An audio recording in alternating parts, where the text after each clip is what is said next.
Saturday will go, Sunday will go, and Monday will come and you'll go back to the class. And like this teacher by name Mrs. Thomson entered the class for the first time. And she had this habit of starting her class by saying, "Love you all." But she knew she was lying because she could not feel that love for one of the students in the class who was very unkept, untidy. And there was nothing in the child that drew attention from Mrs. Thomson. She was little indifferent to the child. She picked him for every negative example and ignored him for all the positive reasons. That year, she had written the progress report for the first quarter. And it was a system in the school that the headmasters have to countersign every progress report. The headmasters called for Mrs. Thomson and told Mrs. Thomson, a progress report should report some progress. It should make a parent feel my child has a future. The way you have written the progress report for Teddy, that is how he was called. The way you have written the progress report for Teddy, parents will give up on Teddy. Mrs. Thomson immediately said, there's nothing I can do. I have nothing positive to write about the child. Immediately, the headmasters asked the administrative staff of the school to trace the old year progress reports of Teddy and send it across to Mrs. Thomson's class. Mrs. Thomson saw the third standard progress report. And it was written, the final remarks, Teddy is the brightest child in the class. She was stunned by what she read. She saw the fourth standard progress report, and progressively all the remarks suggested that Teddy's mother was suffering from terminal cancer. She is not able to give the attention she used to give to Teddy, and it's just beginning to show up on the performance of Teddy. The fifth standard progress report read, Teddy had lost his mother and along with that himself. He desperately needs help, otherwise we will lose this child.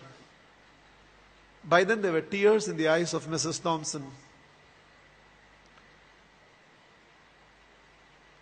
She looked at the principal and said, I know what to do. And she went back to the class.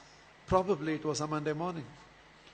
She walked into the class and again from the dais of the class, looked at the class and said, love you all. But she knew she was lying.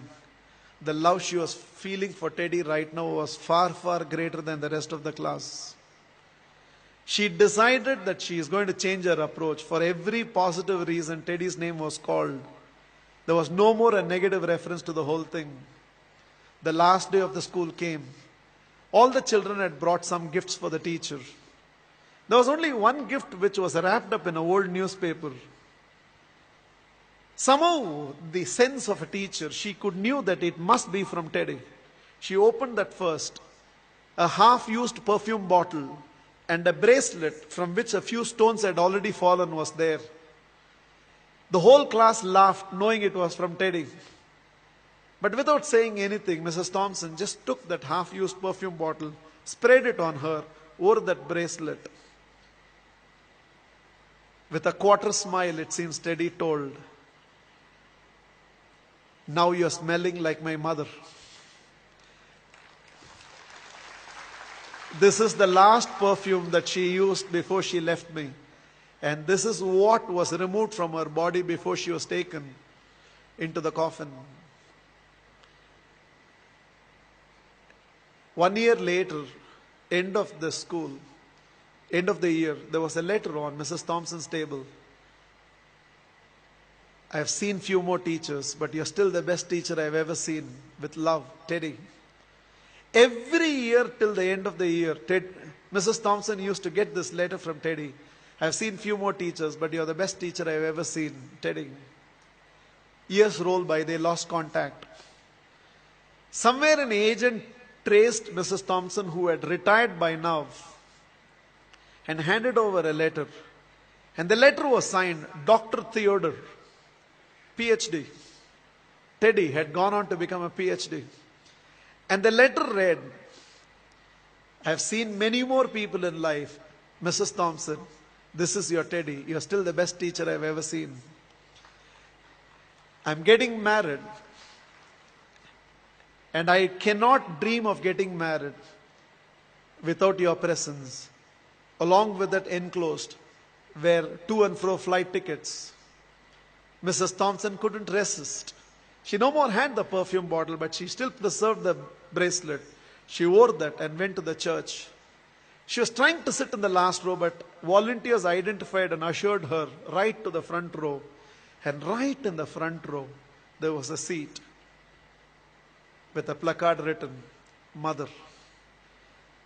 Theodore personally asked Mrs. Thomson to sit in the chair and whispered, "You are the closest to my mother that I have ever experienced. And whatever I am today, it's because of you, ma'am." The wedding happened, and after the wedding, Theodore introduced Mrs. Thomson to his newly wedded wife. Without her, I wouldn't be where I am today. There were tears in Theodore's eyes. It seems Mrs. Thomson told the newly wedded woman, "Without Teddy, I would have never realized a teacher must first be a mother to every student of hers, and only then a teacher."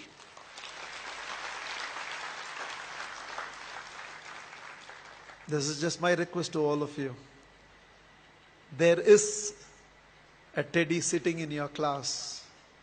When you go back to your classroom on Monday morning, there is a Teddy in that class, and you can be that Mrs. Thomson.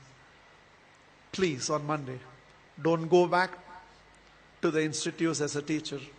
Go back as a parent who can also be a teacher and be a turning point in the life of those children. You plus me. I believe we can build a new world.